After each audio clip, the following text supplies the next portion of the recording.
Welcome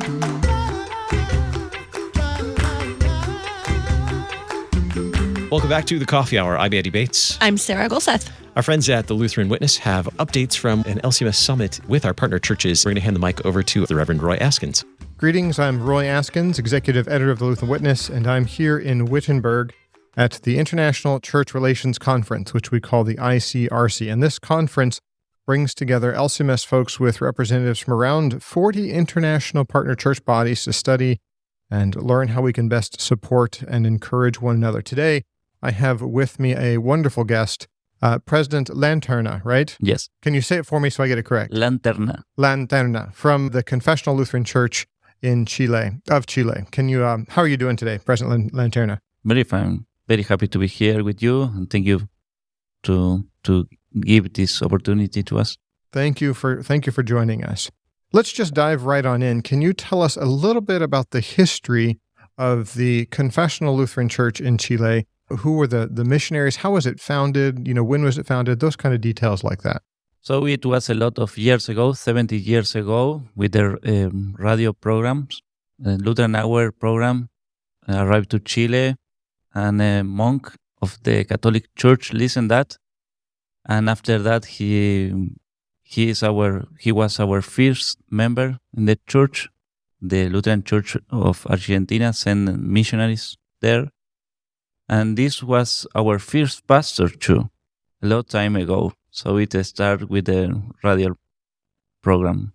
That's incredible. The Lutheran Hour Ministries. That's really wonderful. Tell me a little bit about how the church started. You mentioned from, was it 54 to 2004, there were 2 congregations, right? Yes, because we work a lot in school. So it passed a long time that the churches start to grow in the country. They focus on school administration maybe, and they have a lot of problems to fix that.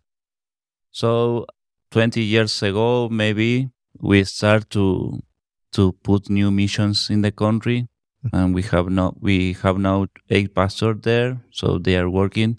They come from different parts of the world, maybe Venezuela, Bolivia, Chile, Argentina, so we have a lot of missionaries there.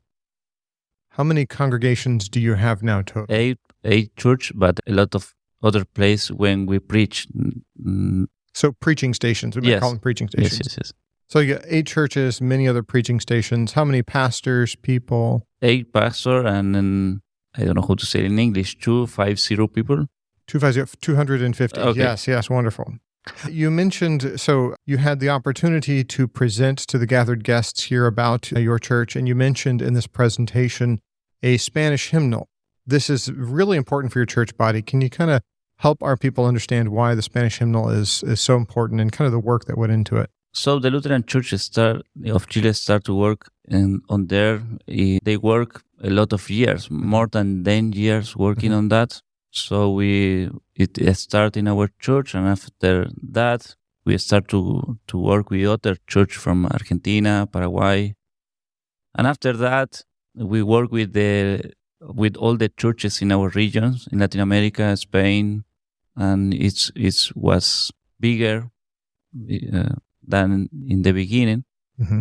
So now we have one hymnal for all the churches in this area. It's a very important work of the church that we offer to the church in Spanish, because it's not like a translation of other hymnals, because we produce a lot of hymns too, and we put in the new hymnal. So it's very important for us to have this hymnal. It's better than we have in Spanish, because the other hymnal have some problems, theological problems. They have a lot of Baptist hymns. So we check that and we fix that. What we produce a lot of new hymns to put in this hymnal. Can you tell us what is one of your favorite of the new hymns that are made that were written just in Spanish? What's one of your favorites? It's a hymn called "Bautizado en Cristo Soy." It is about baptism. So this is the best for me. Yeah, and we have a lot of new hymns, new traduction hymns from Luther and Gerhard and another. And we have another hymn very important for us from Roberto Weber. He's an excellent man and pastor that work on that. That's wonderful. So you have the Spanish hymnal. You also mentioned in your presentation that you're having some government problems with your school. So first, let's talk about the school. Tell me about the school. It's a large school? It's a big school, 1200. So 1,200 students? 1200. 1,200, yes. So we have problems with the government because they want to take our property.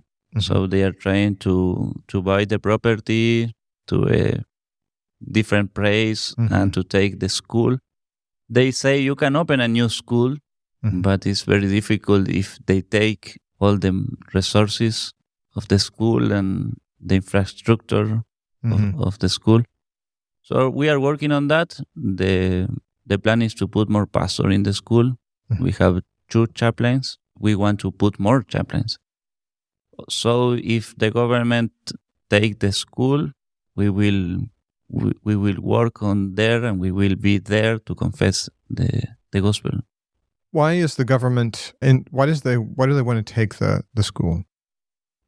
They say something about public education, but they don't want the church in public acts. So they prefer the church in other parts.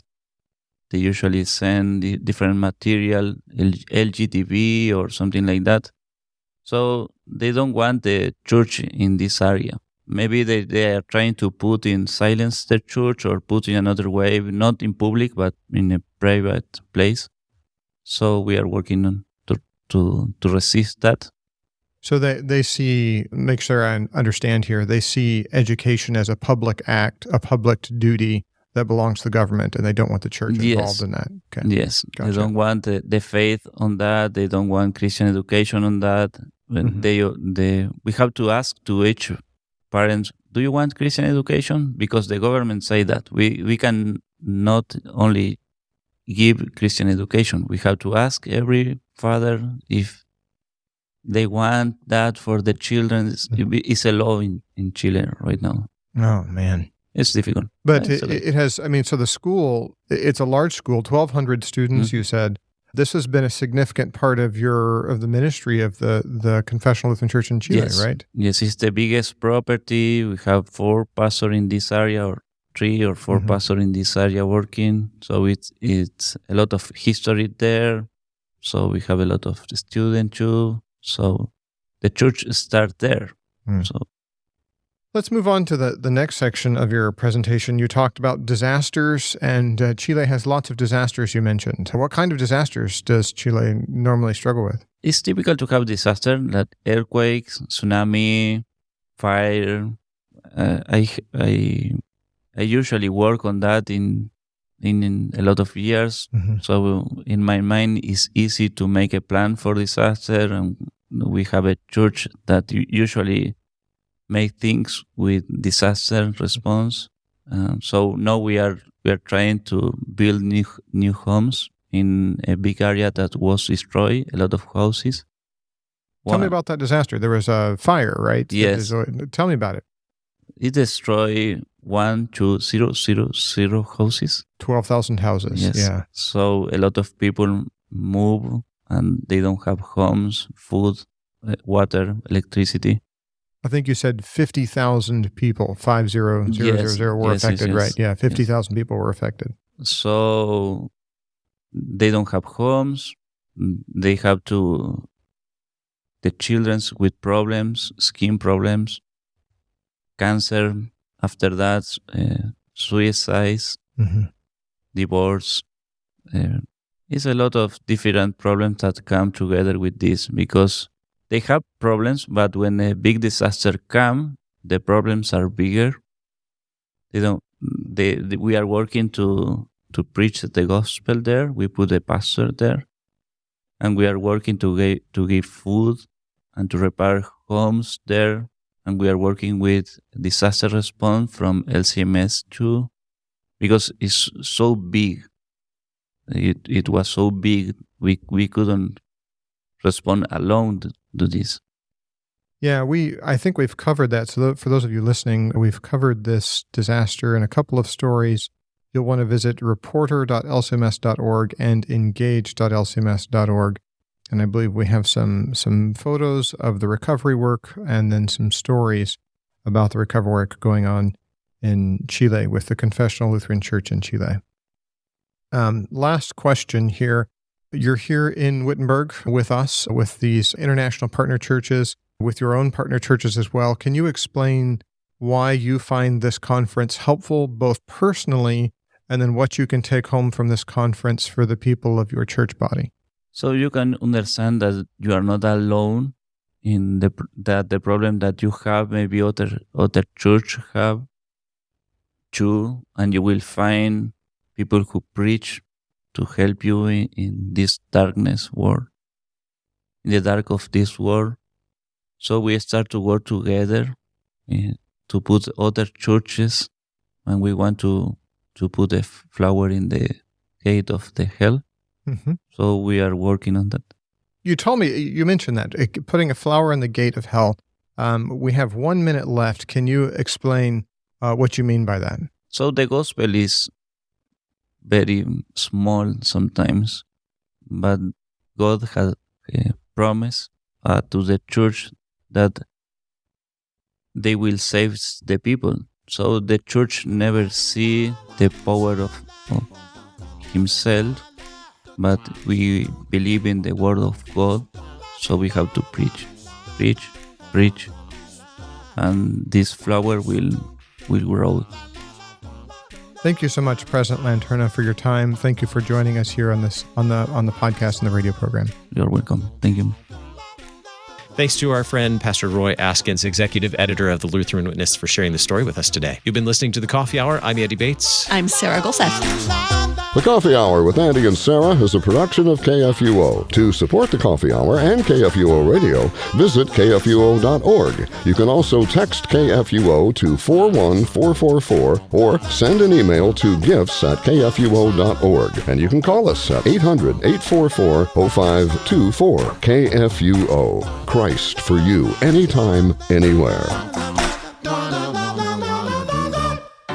At Concordia University, Wisconsin, we believe you were created for a reason: to use your God-given gifts to help others, to live a life of self-sacrifice in a me-first world, to live a life that's uncommon.